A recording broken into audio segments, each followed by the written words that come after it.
I got my part in Way of the Dragon. Actually, Chuck Norris and I were partners in a large chain of karate schools, and Bruce called Chuck. He loved Chuck Norris, and he wanted Chuck to be in his film, be the main bad guy. And so when he hung up, I said, "You're not going to Rome and Hong Kong without your partner." So I paid my way, flew over, got to Rome. Bruce says, "You're here." "Okay, I'll put you in the movie." And so that was really how I got my part. The way I was first introduced in Way of the Dragon, a.k.a. Return of the Dragon, was as Chuck Norris's student, which in real life I am. Chuck Norris is one of my instructors, my main instructor. And so I was the main bad guy until Chuck got there. And then Chuck was my senior. So I had to be subservient to Chuck and yet still do what I was required to do. And basically, it was the Guilo, or the foreign devil, the non-Chinese, against the good guy Chinese. So it was the bad Guilo, and so my character was that I was not a nice person, and that I was there to take advantage of the innocent, sweet Chinese. And so that's what we tried to get across. We were wearing uniforms, of course, Bruce wearing his Chinese uniform, and Chuck and I wearing our karate gis. And again, it was Bruce's intent, because he was great about emotional content, to illustrate the difference between Chinese and the Guilo, or the foreign devils, that we were portraying. And the uniforms were part of that, because clearly the Chinese wouldn't wear karate gis. And so it says, you know, anything but Chinese martial artists, whether Japanese, American, whatever, but it's a foreigner. And with the Chinese, they've been dominated by certain countries over the years. And of course, they're brilliant people, and very educated people, and very classy people. And so nobody likes to be overrun or taken advantage of. And so Bruce was able to bring that emotional content. I mean, in previous films, no Chinese or dogs allowed. In Way of the Dragon, if you look for the signs, you see a lot of things that stirred a lot of emotional responses in people.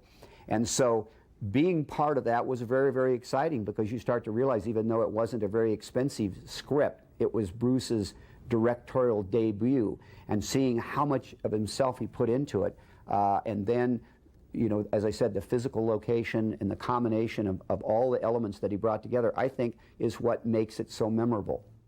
I got a good lesson on the set from Bruce once, because thinking, since he put me in, you know, obviously he didn't have a lot of dialogue and so on and so forth, but being a martial artist, I had to reverse everything. Number one, when you fight, you don't let somebody know they hurt you. Well, now all of a sudden, somebody's not going to hurt me, but I have to convince you that they did.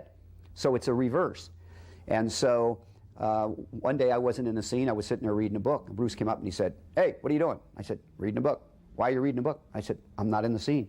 He said, "You should be behind the cameras. You should be watching." He said, "Do you know what the camera's seeing?" I said, "No, I didn't think I should go around the cameraman." "No, you should be behind the camera, and you should be seeing if it's a hit. This is a team effort, and you should be trying to help." I never sat down again. So what did I do to prepare for the role? I picked up boxes. I helped the cameraman. I did anything it took to help the movie be better. For example, Bruce wanted to shoot it in the Coliseum. Couldn't get in the Coliseum. My wife's Sicilian. I picked up the phone, called a few relatives, and all of a sudden a little bit of money changed hands, and we were able to get into the Coliseum, which had been closed for health reasons. People, they thought it was too dangerous. So it was the first film shot in there in years. And I prepared for it by working my butt off and watching Bruce, and anything he said, I tried to get really good at it. As a specific example, he taught Chuck and I how to take a hit, and he used to break the string line. And so if the hit comes here and I go, "Here's the hit," and I go, "Well, it's too soon, too late." So you have to do it right at the string line, right? And your neck has to be relaxed, and your knees have to be relaxed. You have to sell it. And so we worked hours at doing that. So mostly it was taking my martial arts skill, understanding that Bruce was the expert, following his lead, and being on your toes 24 hours a day if that's what he had you shooting. My experience with my character and Bruce Lee, yes, when we came back from Rome, most of my fight scenes were shot on the Kowloon side. Some of Chuck Norris's, but virtually all of mine. And it was very difficult because obviously, again, we had to put in long days. We drove quite a ways from the hotel we stayed at to get out there because it was right on the border of Canton province. You could actually see Canton from where we shot it. So number one, Bruce Lee and I both wore contacts. Well, we're wearing tennis shoes and we're in dirt. So when we kicked, boom, you got dirt. And so luckily Bruce had this great eye lotion called Darlin, and we used up a lot of it on that. But my experience with it was that Bruce wanted this character to be a nasty, no holds barred, would take any advantage, and so that was what I tried to get into the character, that he was a menacing, unholy, evil killer, and that Bruce had to be very careful. But Bruce just systematically took my character apart, of course, as it shows. Bruce Lee loved contact, and one of the reasons we developed I had known Bruce for 8 years by the time I did Way of the Dragon, so I knew him pretty well. We had trained a lot together. Bruce knew I was a professional fighter. He knew I was famous for taking hits, and he said to me, "Bob, I want to hit you, and I want to hit you hard." And I said, "Go for it." Great, terrific. And so we both agreed, and it was Bruce's vision, but we both agreed that making contact didn't leave any doubt about what your reaction was going to be. Because when you get hit for real, there's no fake reaction. And so while Bruce didn't hit you in the nose and break your teeth, but he sure hit you in the side of the head and certainly popped me in the body pretty darn hard. But it made it easier in a way if you could take the pain, but because people see it shot, they see it on screen one time. But you may shoot that scene 8, 9, 10 times. And so you're taking 8, 9, 10 hits, and sometimes 12 or 15, because Bruce was a perfectionist. He wanted it just right. And so there's so many elements in the timing of a fight scene. But I liked it, and Bruce liked it, and I knew I was there to make him look as good as possible, and it was fun. It's like, painting with Picasso, because Bruce was a genius. And so getting to just be around the master of what he did was exciting, and it created your energy and got your everything going, so that you gave a better performance just because of the experience of being around somebody like him. What stands out mostly about filming the fight scene with Bruce was the effort that he put in to make sure that the audience knew I was getting hit. And so if you look, you see my feet off the ground, then you know I'm getting hit. And so the realism came through because it was real, because while it wasn't full contact, it was hard contact. And so people look at it and say, "Oh my gosh." So today you see all this wire stuff and you know it's fake. And so if you're into that fake stuff, which I'm not, I can't stand to watch these films with all the wires on it. I mean, to me, it's you have to really suspend reality, and if that's your trip, great. But Bruce's films have stood the test of time. Here we're nearing the 30th anniversary of his unfortunate death, and yet he's still the master. Why? Oh, imagine what Bruce would have done had he lived over the next 30 years, because he was always ahead of everybody. My fight scenes with Bruce, again, Bruce always had everything worked out in his mind, and also had his little booklet of stickmen, and he created his character, so he knew scene by scene what he wanted to shoot and how he wanted to shoot it. So he told me how he wanted the character to react. Then basically we'd walk through the techniques that he wanted to achieve, and then the techniques that he wanted me to do. And so I would say that we worked on that. My fight scenes took up a good 2 weeks, and actually were very difficult, probably the most difficult in the movie, because Bruce finished all of Chuck Norris's scenes first. So Chuck left to come back. While Chuck was there, then I was there to watch the two of them and say, hit, good, no, reshoot that, you missed over here, whatever. Well, once Chuck was gone, Bruce was the only person that spoke English and Cantonese on that set. And so little things like I wanted cold water. And all day long I'm saying cold water, and I'm being brought warm Coke. Well, I don't care a lot for Coke and when it's cold. I mean, I can drink it, but it's got to be cold. I can't drink it warm. So let me tell you, after 18 hours, we got into that van to go home. I said, "Bruce, how do you say cold water, please?" He said, "Oh, tung soi, ngoy." So I learned how to say tung soi, ngoy real fast. And that started me learning a little Cantonese. But it was 2 hard weeks, primarily because there was nobody there to tell us if it was a hit. And in those days, you didn't have the instant replay that they have today. So we'd have to go back and get it processed, and then very early in the morning, go look at it, see if it was good or bad, or if we needed to add anything, and then go out and reshoot it. Then there was no Chuck Norris there to watch us and tell us. So plus the dirt, plus the heat. So it was a job.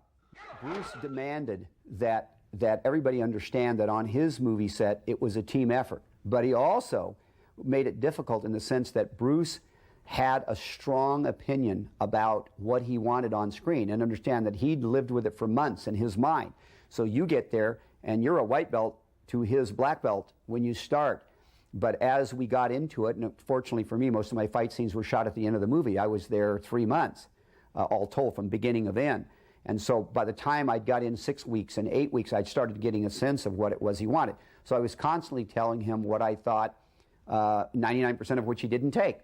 But at the end of the movie, he did something really phenomenal, because as I mentioned, he used to give us this Darlin eye lotion. It was kind of a mentholated eye lotion that we could soothe our eyes from all the dirt.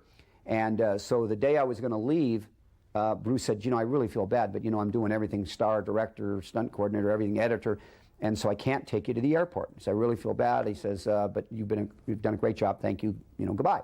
So I got up early the next morning, they had a car pick me up, took me to the airport. I checked in, I'm sitting there, and all of a sudden, huge crowd. I mean, like Elvis was coming. And I look up, and it's Bruce. I mean, he was just like the Pied Piper. I mean, just hundreds and hundreds of people around him, and he comes walking up, and he says, just kidding, here, and he hands me a case of Darlin eye lotion. Gave me a big hug. So that was Bruce. Bruce was just so loving and kind and brilliant, and was always needling you, and just like saying, I really can't come. Well, I believed him. I saw how hard he worked.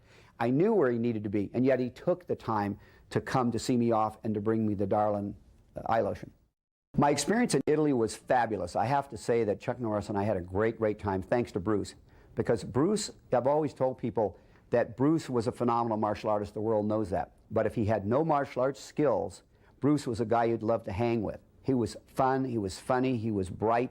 And I think the fact that his mother was Eurasian, you know, she was part German, so Bruce was 1/8 German, 7/8 Chinese.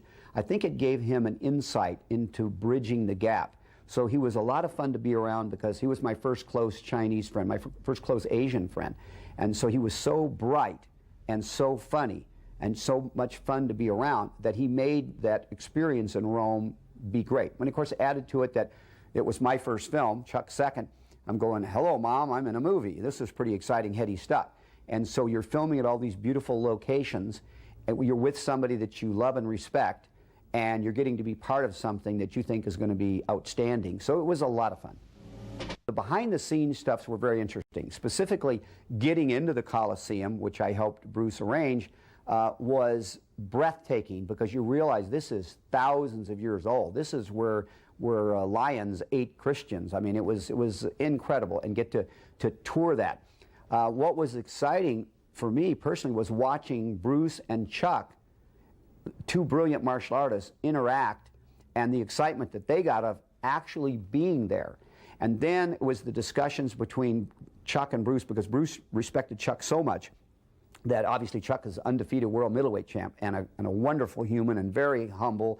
And now he's got this energetic Bruce, and Bruce was anything but quiet. He was very, very just filled with energy. And Chuck is more of a low-key guy. But seeing how Bruce brought up Chuck's level of energy and excitement was exciting. And watching them talk about how the characters should be done, and Bruce was it was very important to him that he show on film the respect and love he felt for Chuck. And so even though he had to kill his character, he wanted to get that respect across. And I think that's one of the things people like about the fight scene. So it was discussing things like, Chuck's very hairy. What do you think, Bruce says, about ripping your hair off? Well, and he actually ripped some hair off. So, you know, Chuck had to say, oh, well, it's not going to feel good, but okay if you think so. So I could talk about that question for hours. There was so many things, but let's try to capsule it for you. It was just the excitement of being next to and watching those two interact. I personally think it's one of the great fight scenes of all time, and for a lot of different reasons. I'm not for The Wire, and so I believe Chuck Norris and Bruce Lee's fight scene in Way of the Dragon was a classic for a variety of reasons. Number one, Bruce starts off losing, and he has to adjust to the apparently superior power of Chuck Norris, and he has to adjust his timing, and then shows the audience that by adjusting, that he could, even though he was a smaller opponent, beat a larger, stronger opponent by using angles and movement. Secondly, then, I think the way he did the fight scene they both showed each other respect, but they were warriors, and they were there to fight each other, one of them to the death. And so the way Bruce communicated it, I also think the athleticism that they both showed in the flexibility scenes, and Bruce, you know, showing his amazing physique and the way he stretched his cat, he created almost a cat-like appearance. And so there were so many things about it that were unique, ending with, obviously, with him ripping hair off of Chuck's hairy chest, and then ultimately when Chuck's character is killed, laying the black belt on him. Well, I thought it added a lot of emotional content, something that Bruce was a genius about. If you think about the time of it, it was filmed in 1972. And in 1972, there had never been a martial arts film where they went on location. So it's filmed in Rome, pretty dramatic, magnificently gorgeous city. So you've got just the location alone. And then put in that it's filmed in the coliseum, which people had never seen. And this is the ultimate site for warriors. If you're a warrior, and these two were warriors, think about the drama. So it was dramatic in that its setting. Then you add two of the great martial artists of all time together, and the curiosity of how they would do this and who would win and so on and so forth. I think it made it very, very exciting and very, very interesting. A Bruce Lee film was a Bruce Lee film, and he really took charge of it. He had a vision. I mean, even down to the fight scenes, he did little stickmans, and he walked everybody through it. And so, yes, he wanted you to make your contribution, and yet 99% of what you said, he listened to it but didn't do it. But yet he wanted you always to be suggesting things to him.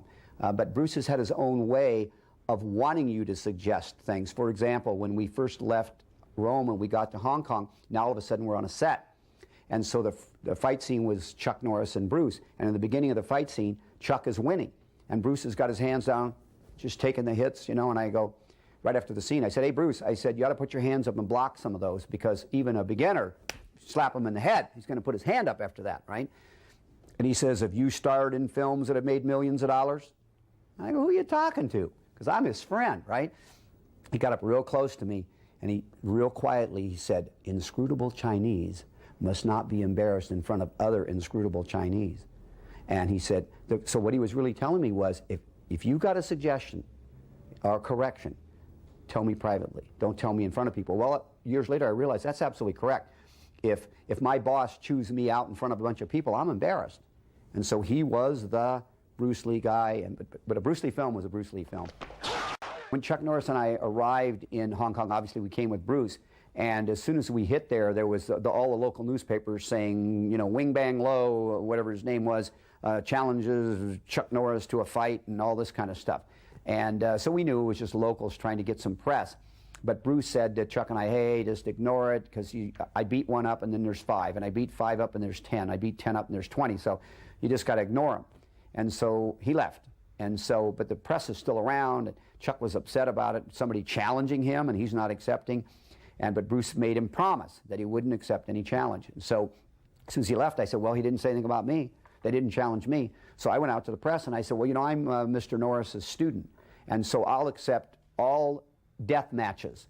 We're going to be on a show called Enjoy Yourself Tonight in a week, and I'll fight anybody to the death. Come on down. But I want to do it on TV. I want to do it on live TV, so there's no BS about I got 3 friends with pipes to beat you up. I'm going to kill you on live television. Come on down.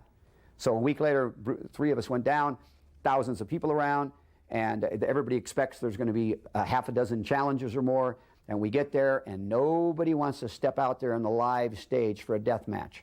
And so all of a sudden, the producer, thinking he's going to have this great event, now doesn't have anybody willing to step forward, including Wing Bang Lo, who made the challenge. And I said, because I'm saying, if you can beat Chuck Norris, a student, then you got a right to fight him. And so all of a sudden they said, you got to do demos.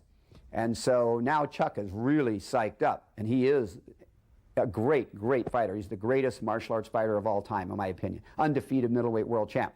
So he gets out there. Well, I'm his student, so he's going to start doing a demo. So he's doing the demo, and he's just beating the shit out of me. I mean, he's just flat nailing me. And so he does a combination, bam, bam, bam, bam, bam, hands, feet, and all of a sudden jump spinning back kick, boom! And he hits me, and I start flying, and all of a sudden I realized there was a screen around us, and I grabbed this black curtain, and I looked down. I've got 20 feet of steel I'm falling down into. Oh, my God. And Chuck realized it at the last second, grabbed my gi, and I fell down on the floor, and then he pulled me back up, and when he did, he pulled my gi open. Well, there was welts all over. So the camera came in real close, audience real quiet, and after that, everywhere we went in Hong Kong, they go, ooh, my Chinese name was Wu Lobet. And they said, Wu Lobet, ooh, ooh. They wanted to hit me everywhere we went.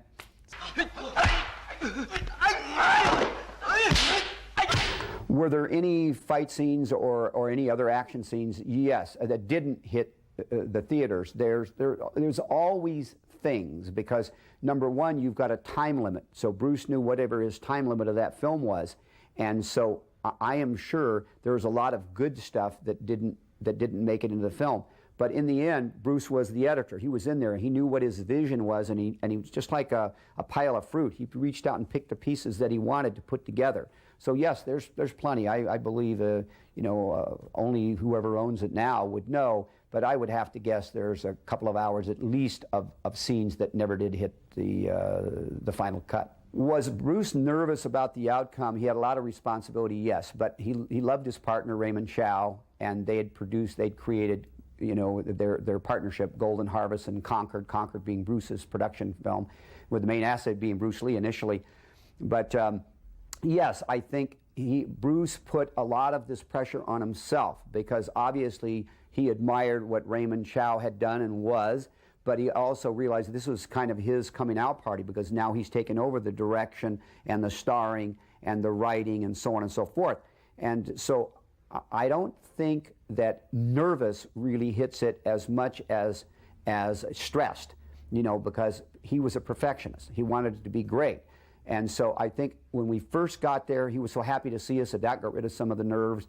And then I think he was, once we were able to get him in the Coliseum, he was nervous until then, and then that released some of that.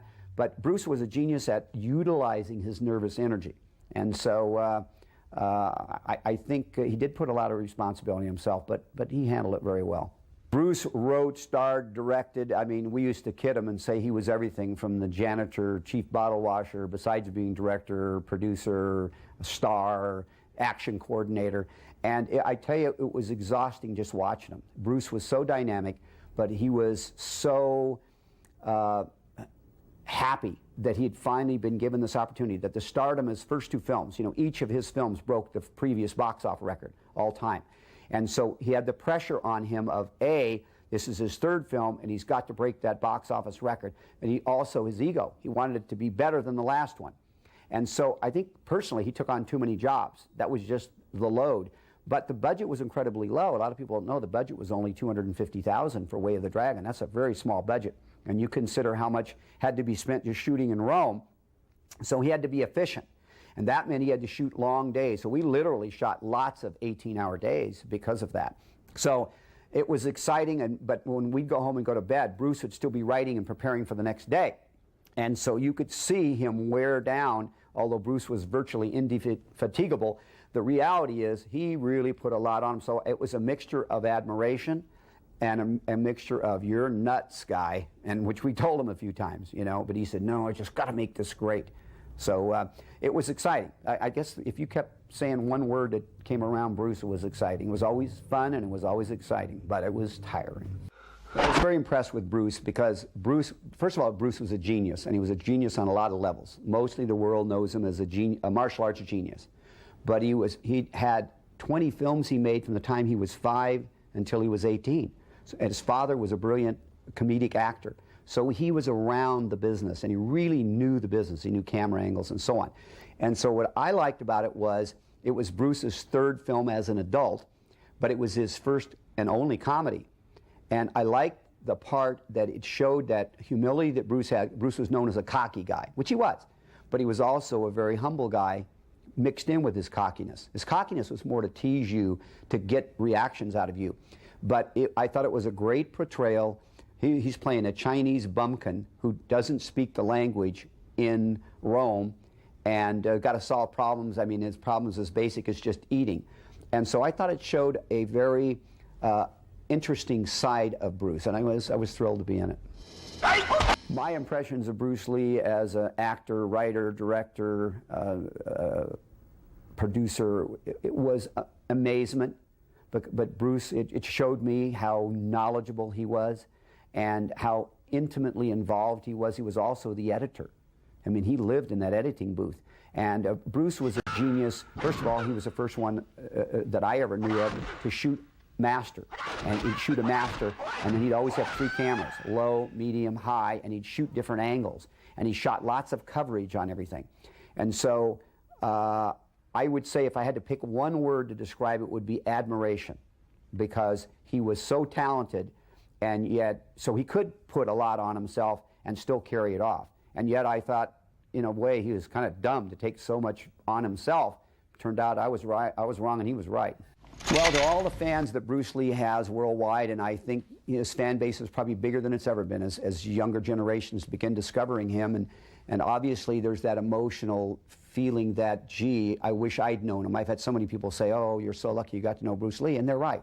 So I would say that while we've lost Bruce Lee, and sadly his son Brandon as well, what you really need to focus on is how lucky we are that we had him. How lucky we are that we had him for the 32 years that we had him. How lucky we are that we have the 20 films he made as a kid and the 5 films that he made as an adult. And how lucky we are that at least he lived long enough to do Way of the Dragon and his 2 subsequent films, Game of Death and Enter the Dragon. So I think if we focus on the positive, on the fact that at least we had him long enough. Did he get to fulfill his genius? No. Did he die too young? Yes.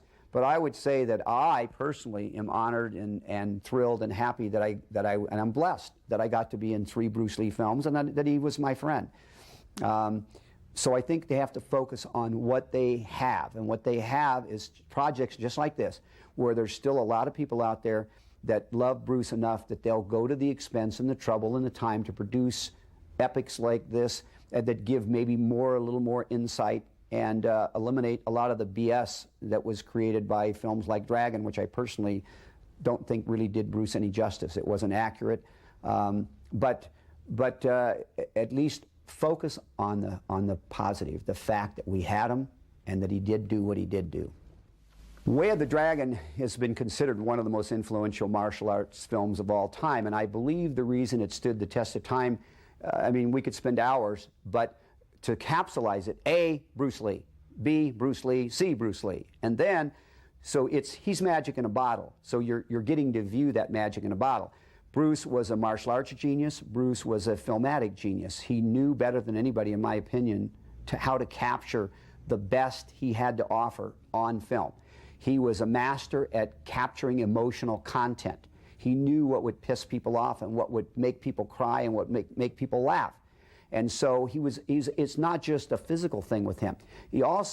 Bruce was like a panther, like a cat, like a magnificent animal, that he had this dynamism, and yet he married that to the Nureyev kind of balletic moves that others before and since have never really been quite able to capture. And so all of those things brought together. Bruce was, like I said, such a fun guy to hang with, and that comes across on screen. You say, boy, I'd like to know that guy. And I think that it also, because that, in my opinion, that film is what really made Bruce Lee an international star, and he was the first Asian man to become a leading man. Women looked at him and said, what a great-looking man. It didn't enter their mind that he was Chinese or Jewish or Italian or Irish. It entered your mind that he was a brilliant, great-looking, appealing, charming man with the devil in him. I mean, he was a confident, cocky, loving, lovable, kind, dynamic human. And so I think it's how could it fail? How could it not be? And then Bruce's genius about putting the whole thing together. And a great partner who gave him hands free, so it really became a stamp. Well, after all these years, as I say, it's over 30 years now since we did, because it's 2003 now, and we did that film in 1972, Way of the Dragon, a.k.a. Return of the Dragon. And so looking back on it, obviously, I loved Bruce Lee. And Bruce Lee was like a brother for me. And I admired Bruce. I loved Bruce. And I'm, so happy that I forced myself into the first film, which fortunately then I guess I did a good enough job. I got 2 more after that. But I look back and say, doing those 3 films, I had no idea. Honestly, if you'd have asked me then, I would have said Bruce Lee's going to live to be 120 because he ate a great diet, He was a great athlete. He was so dynamic. I mean, he was the kind of person you couldn't imagine ever not being here. Well, unfortunately, he died so young at 32. He was taken so quickly, so that it's a tragic loss, and I'm sure the world believes that. His fans understand. They miss him and so forth. But as a friend, I miss him a lot. So when I look back, I say, thank God I did those 3 films, because now it's part of history, and it captured his magic. And so just to be part of Bruce Lee's magic is a very exciting thing.